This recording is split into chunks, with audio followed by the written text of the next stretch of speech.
Welcome to జై Hind academy. ఈరోజు GK topic modern హిస్టరీలో అడ్వెంట్ ఆఫ్ యూరోపియన్స్. యూరోపియన్లు సముద్ర మార్గ కన్వెన్షన్లో ముఖ్యమైన అంశాలు. ఓకే, ఈ పాయింట్ ఆఫ్ వ్యూలో మనకి ఇంపార్టెంట్ ఇయర్ 1453. ఈ 1453లో టర్కీ ఆక్యుపైడ్ కాన్స్టాంటినోపుల్, అంటే తురుష్కులు కాన్స్టాంటినోపుల్ని ఆక్రమించారు. దీంతో వీరు భూమార్గం అనేది క్యాన్సిల్ చేశారు. భూమార్గం అనేది లేకుండా పోయింది. తద్వారా ఏమైందంటే యూరోపియన్స్ వారికి భారతదేశానికి సముద్ర మార్గం కనిపెట్టాల్సిన అవసరం వచ్చింది.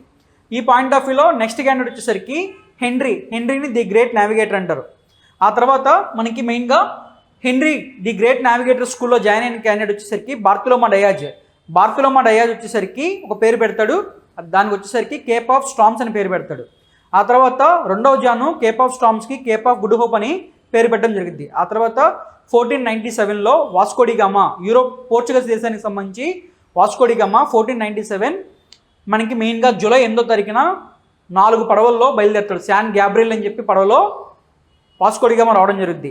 ఇతనికి అబ్దుల్ మాజీద్ అనే వ్యాపారి సహకారం చేస్తాడు.